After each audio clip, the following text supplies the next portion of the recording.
Healing all emotional wounds. We all have the pain of yesterday, and that pain of yesterday is affecting our today and also maybe our tomorrow. And we all can identify the person who inflicts or the things that inflict these emotional wounds, whether that be a family, a friend, a parent, someone out there in the world that you once held respectfully in your own hearts. You think they have done you wrong, and sometimes it may be them, and sometimes it may be us. Who knows? But we all end up having those emotional wounds of the past. And some of these emotional wounds, they may not take those common words from men's mouth to say this is what you can do to get rid of these emotions. Some you may gonna have to do a bit of cleansing, whether it be cleansing with water or some herbs or anything out there that can cleanse your aura, cleanse your mind, because some of these wounds are not any of our doings. These wounds are coming from our parents' parents sometimes, and their fault, and us as emotional debt collector. It seems like somebody is out there after us. And some of these pains that we have, like I said, we try to find cure for them and healing of what nature. And we see the same pain come back over and over again. But like I said, we're gonna have to start to shed the one of our own, because a lot of times we hurt ourselves as well, as much as how we allow or let others even inflict emotional pain on us. So you're gonna have to start to accept the wounds that you inflict on yourself, and also those that you also have, give the permission of others to inflict upon you. So we're talking about forgiveness in a nutshell. You're gonna have to forgive yourself, forgive those also who have trespassed against you in terms of inflicting emotional wounds.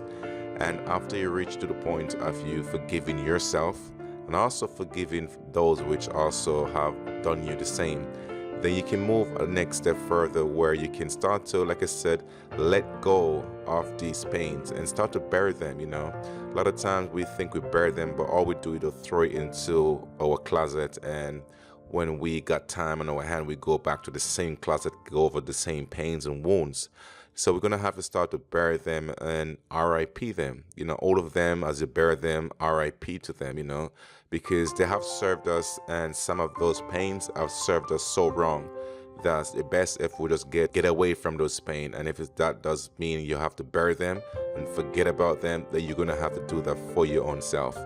And like I said, others out there, they might have, like I said, pains of their mother's pain. And those one, like I said, it may need some professional people out there, whether they be people who you believe in church, like maybe a minister, a pastor, who can pray, or anything of that nature, or any other spiritual healers out there that can cleanse you of that pain of yesterday, of yesterday, of yesterday. And like I said, please don't hold all of this against yourself and say you're a weak person. Most of what you've been through, others that would never dare to go through it.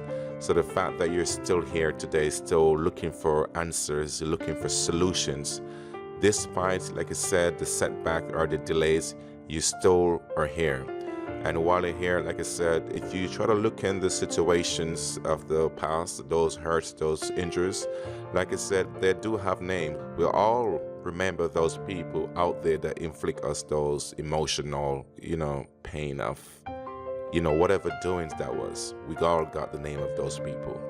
So the same way how we bear the name and remember those names and those faces or the thing itself, like I said, the same way how you're gonna just clearly forgive them so you can live, so you can move on, because that pain that we do bear sometimes, it occupies a bigger space than we expect. And that space sometimes, necessary, important people that still cares about us want to play a central role in our life or in our happiness. But because the pain of yesterday is so unbearable, sometimes we forgot that we're giving it more room to breathe, to grow, to become like a dominant force in our lives. So don't let the pain of yesterday, rob you of the joy of today or joy of tomorrow. Let us, look into ourselves, and let us, forgive ourselves first, and then we can sort of find solution how to heal and cleanse ourselves, so we can be ready for ourselves and also be useful for others as well. So like I said, this is just my few words in this one topic. I mean, everyone out there gonna have their own version of how to get rid of these things. But like I said, we all, some way, somehow, we're looking for that solution that can aid us. And many of us hearing this voice in the listening world, like I said, I hope you take courage and realize that despite the pain, the agony, the frustration of yesterday, you still can smile now, you can still smile tomorrow. So don't give up on your smile, don't give up on your laughter, don't give up on her love or happiness or whatever that was or what it is. Don't give up on those things despite, like I said, the pain of yesterday, which affects your today. So I'm Newbin Prince. Thank you very much for listening, and have a blessed time. Peace.